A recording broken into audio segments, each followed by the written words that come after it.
हाइजेनबर्ग्स uncertainty principle. Classical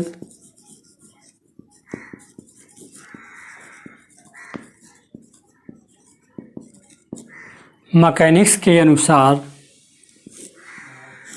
particle का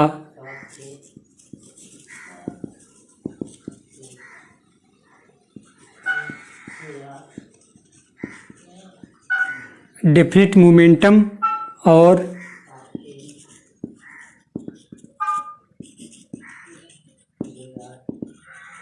definite position होती है।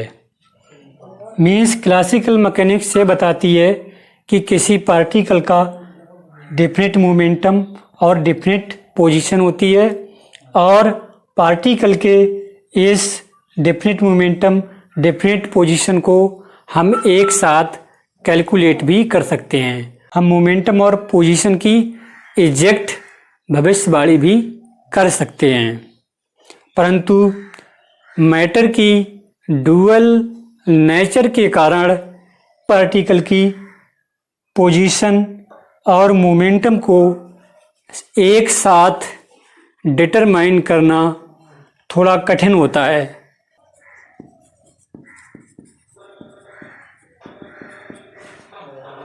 क्वांटम मैकेनिक्स के अनुसार moving particle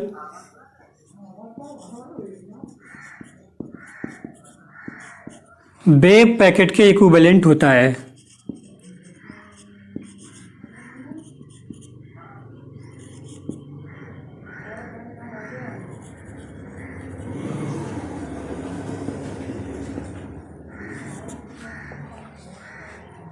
means quantum mechanics के अनुसार मूविंग पार्टिकल वेव पैकेट के इक्विवेलेंट होता है और इस वेव पैकेट में पार्टिकल कहीं पर भी हो सकता है।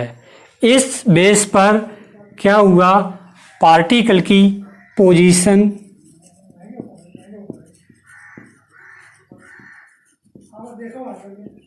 अनसर्टेन हो गई। सिंस वेव पैकेट की वेलोसिटी स्पीड होती है, इसीलिए पार्टिकल का मोमेंटम भी अनसर्टेन हो जाता है। इस क्वांटम मैकेनिक्स के अनुसार मूविंग पार्टिकल वेव पैकेट के इक्विवेलेंट होता है और पार्टिकल इस वेव पैकेट में कहीं पर भी हो सकता है। इस बेस पर हम कह सकते हैं कि पार्टिकल की पोजीशन अनसर्टेन होती है with in the wave packet. Since quantum mechanics के अनुसार वेव पैकेट की जो वेलोसिटी होती है वो स्पीड होती है, पार्टिकल की वेलोसिटी अनसर्टेन हो जाएगी। Since momentum p equal to mv होता है, इसीलिए हम कह सकते हैं कि पार्टिकल का मोमेंटम भी अनसर्टेन हो जाएगा। इस बेस पर हाइजेनबर्ग ने यह बताया कि किसी वेव पैकेट में किसी समय मूविंग पार्टिकल की एग्जैक्ट पोजीशन और एग्जैक्ट मोमेंटम का डिटर्मिनेशन एक साथ करना इम्पॉसिबल होता है। यदि हम मोमेंटम में अनसर्टेनिटी को डेल्टा p मान लें और पोजीशन में अनसर्टेनिटी को डेल्टा x मान लें, तो हाइजेनबर्ग के अनुसार delta p into delta x is greater equal h cross by 2 है। अतः इस प्रकार मोमेंटम में अनसर्टेनिटी और पोजीशन में अनसर्टेनिटी का प्रोडक्ट h क्रॉस बाई 2 के बराबर या इससे अधिक होता है।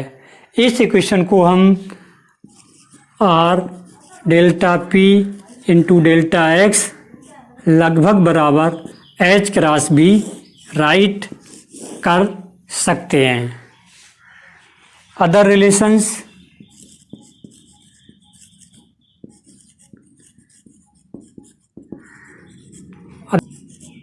Delta E into delta T is greater equal h cross by 2, delta J into delta theta is greater equal h cross by 2 etc. where delta E is the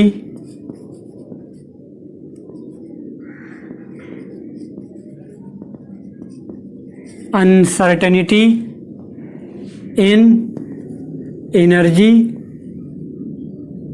and delta T is the uncertainty in time.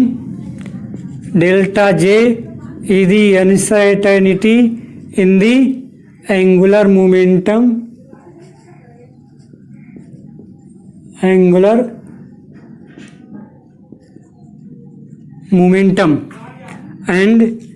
delta theta is the uncertainty in the angular position.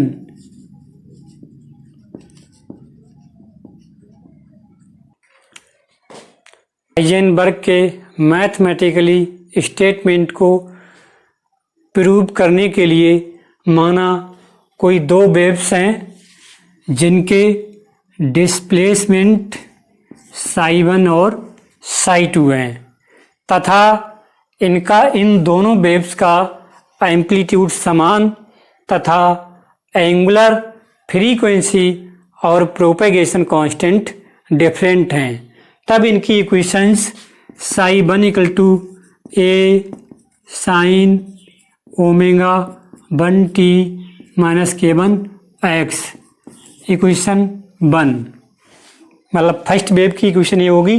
Second wave की equation psi2 equal to a sin omega 2t minus k2x equation number 2।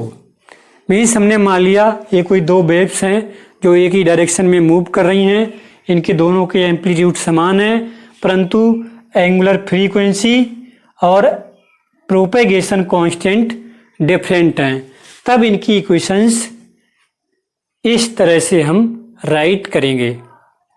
Since ये दोनों waves एक ही direction में जा रही हैं तो कुछ समय के बाद ये दोनों वेव्स एक दूसरे से सुपर इम्पोज होंगी, मीन्स अध्यारोपित होंगी।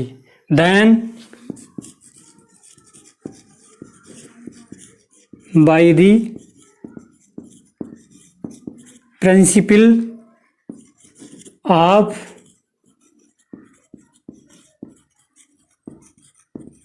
सुपरपोजिशन we can write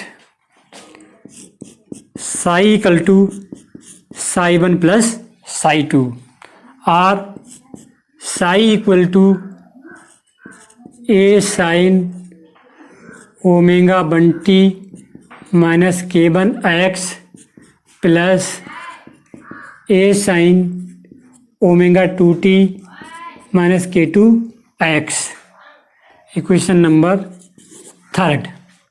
अब इस इक्वेशंस पर हम फार्मूला लगाएंगे sine C plus sine D का। इस पूरे टर्म को साइन सी मान लेंगे, इस पूरे टर्म को साइन डी मान लेंगे, इक्वेशन प्राप्त हो जाएगी।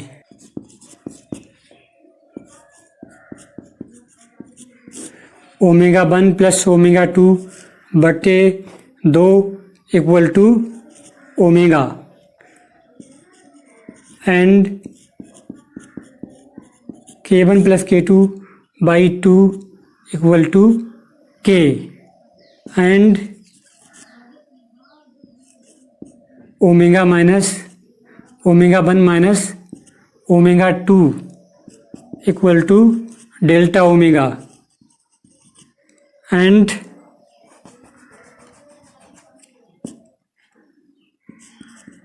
k1 minus k2 equal to delta k.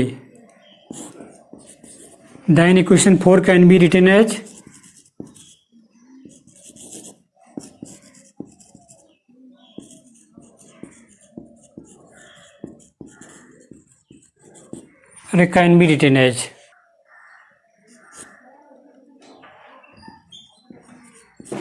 delta omega by 2 into t minus delta kx by 2 into sine omega T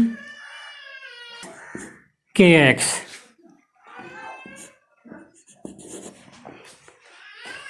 equation 5 और इक्वेशन 6 की कंपैरिजन करें, तुलना करें, तब यह पूरा टर्म्स इस एम्पलीट्यूड ए को शो करेगा। An amplitude of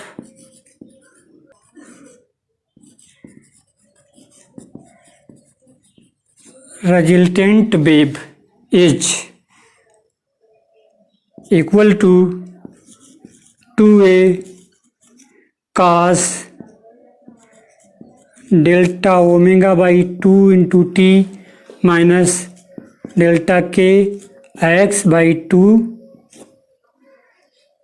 equation number 7 means जब इक्वेशन 5 रिजल्टेंट वेव की इक्वेशन है, इसकी तुलना 6 से करेंगे, तब हमें ये पूरा टर्म्स रिजल्टेंट वेव का एम्पलीट्यूड होगा। वो हमने राइट कर लिया 2a cos delta omega T by 2 minus delta K X by 2। Equation number 7। तो वेव्स एक दूसरे से सुपर इम्पोज होती हैं, अध्यारोपित होती हैं, तब नोड्स और एंटी नोड्स प्राप्त होते हैं। सपोज करो कि एक वेव इस तरह से मूव करते हुए आगे बढ़ रही है, और जब दूसरी वेव इस वेव से सुपर इम्पोज होगी, तब हमें इस तरह से नोड और एंटी नोड प्राप्त होंगे। मीन्स जिसमें नोड्स, ये हमारा नोड प्राप्त होगा और ये हमारा पहला एंटी नोड प्राप्त होगा, जिसमें नोड्स पर एम्पलीट्यूड 0 होता है। तब यदि हम जो हमारी रिजल्टेंट वेव है, इसका हम पहले नोड पर एम्पलीट्यूड निकालें, तब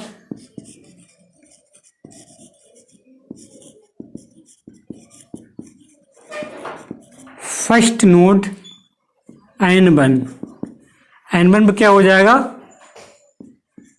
x इक्वल टू x1 हो जाएगा। Then by equation 7 we can right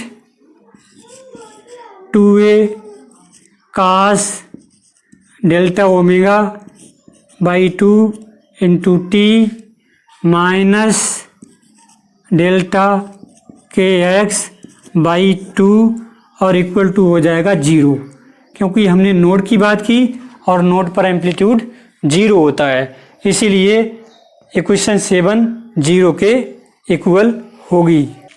और हम इसको लिख सकते हैं equal to cos 6 pi by 2 and so on.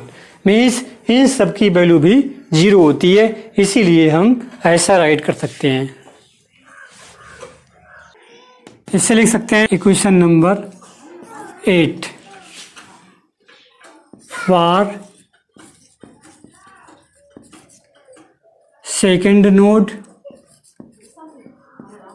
N2 के लिए हम x equal to x2 put करेंगे, x equal to x2 put करेंगे, और इक्वेशन 8 में n equal to n plus 1 put कर देंगे, तब हमें प्राप्त होगा 2n plus 3 into pi by 2 आएगा। ऑन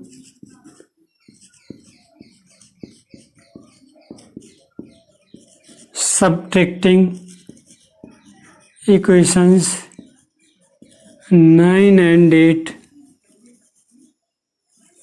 we get, जब हम इक्वेशन 9 को 8 से सब्ट्रैक्ट करेंगे, तब हमें delta k by 2 into x2 minus x1 equal to pi प्राप्त होगा।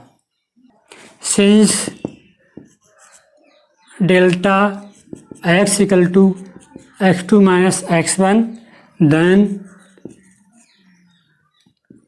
Delta k into delta x by 2 equal to pi. Since k equal to 2 pi upon lambda and lambda equal to h upon p, so k equal to 2 pi into p upon h, or delta k equal to 2 pi upon h into delta p। हम right कर सकते हैं equation number 11 by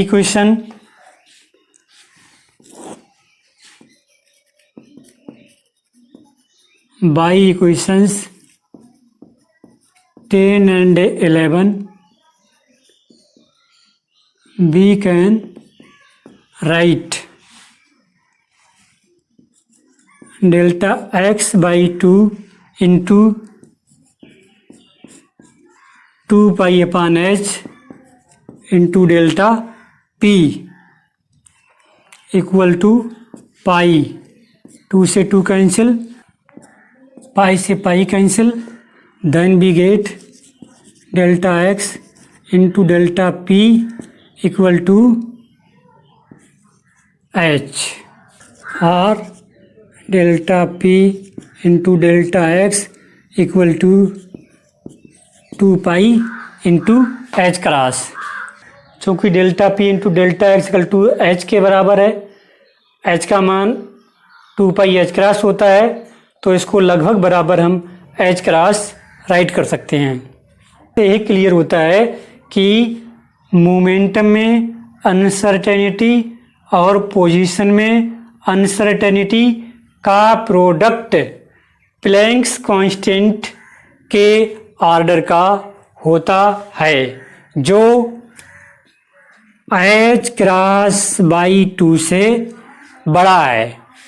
so in this condition we can write delta p into delta x is greater equal h cross by 2, hence proved.